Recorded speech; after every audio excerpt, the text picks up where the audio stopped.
नमस्कार दोस्तों, मैं हूं राम नरेश महतो और आप देख रहे हैं द कई चैनल।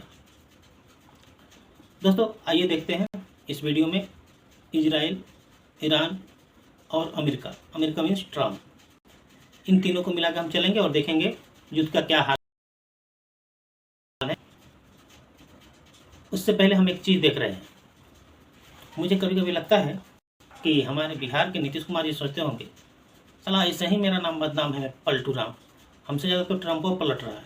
कितना बार पलट गया, इतना बार पलट गया जिसका हद सब नहीं, कोई गिनती नहीं कितना बार पलट गया।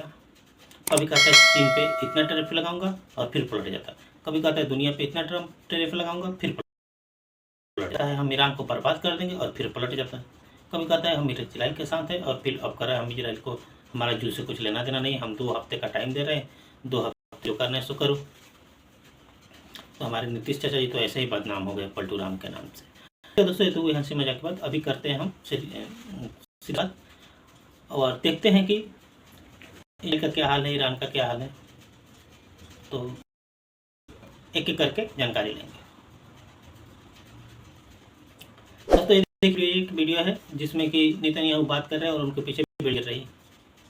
ये सब दुनिया को दिखाया जाता है कि रियासी इलाकों पे कैसे हमला कर रहा है ईरान।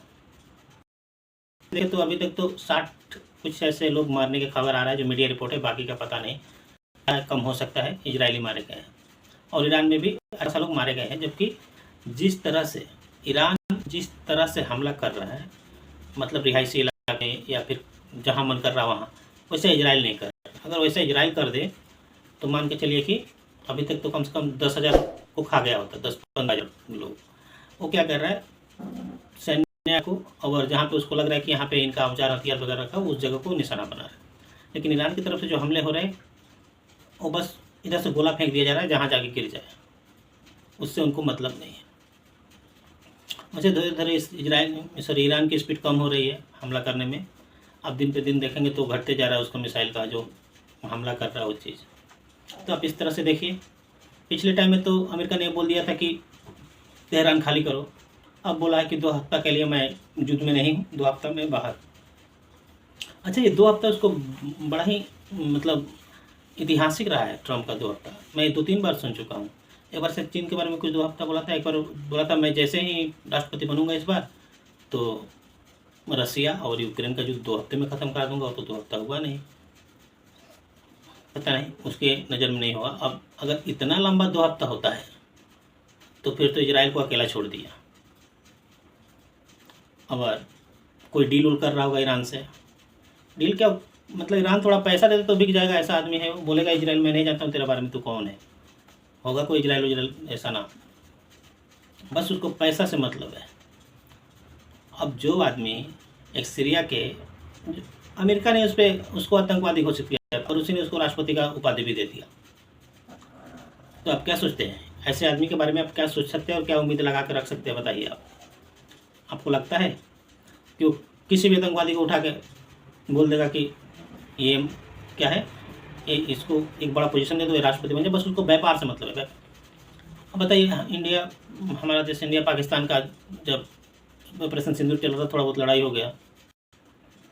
अच्छा इसमें भी देखिए आज पाकिस्तान के डिप्टी प्राइम मिनिस्टर, मतलब डिप्टी प्राइम मिनिस्टर जो होता है, आज पाकिस्तान के उप प्राइम मिनिस्टर ने एक ट्वीट किया है, मैं लगा देता हूँ, सॉरी ट्वीट कर रहा हूँ। एक टीवी इंटरव्यू में बताया है कि हम लोगों ने आग्रह किया था सीज फायर के लिए, तब जाके भारत ने गोलाबारी रोका था और सीज फायर हुआ था। देखिए इन सब के बीच में जो ईरान, इजराइल और अमेरिका का चल रहा है, इन सब में एक भारत के लिए ईरान ने एक रास्ता साफ किया है कि जो उनके यहाँ पे विद्यार्थी लोग हैं, पढ़ रहे हैं लड़के लोग, जो भी यहाँ से जाके वहाँ रहते किसी काम के लिए चाहे कुछ, उसके लिए ईरान ने थोड़ा देर के लिए रास्ता, एक कॉरिडोर बना दिया कि इस साइड से आप निकाल सकते हैं इनको, इस साइड में गोलाबारी नहीं करेंगे। तो भारत का तो वही है 13 में न 3 में, मतलब कहीं भी नहीं है हम लोग। हमारा क्या है कि हम सब जगह हैं और जो सब जगह रहता है वो कहीं नहीं रहता है। जब भी वोट पड़ेगा, जब भी वर्ल्ड वाइड कुछ होता है तो हम क्या कर देते हैं, हम किसी को नहीं जानते, ना इजराइल को जानते हैं, ना रसिया को जानते हैं, ना यूक्रेन को जानते हैं। बस हम जब पाकिस्तान से लड़ेंगे तो हम सोचेंगे कि हमें कोई जाने। तो जब ऐसा होगा तो हमें भी कभी कोई नहीं जानेगा।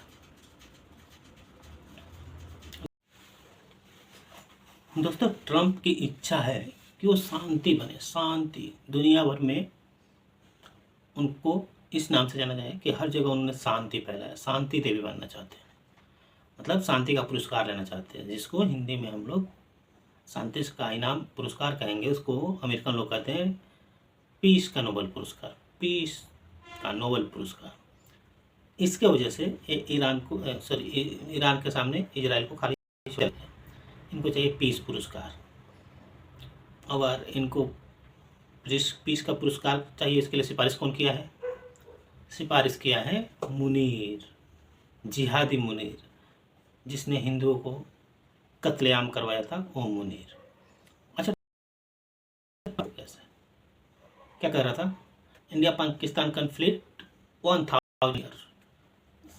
कैसे कैसे लोग राष्ट्रपति, पता नहीं कि पाकिस्तान का बने हुए 70-75 साल हुआ। दोस्तों, इसमें आज के लिए इतना ही। जय हिंद, वंदे मातरम।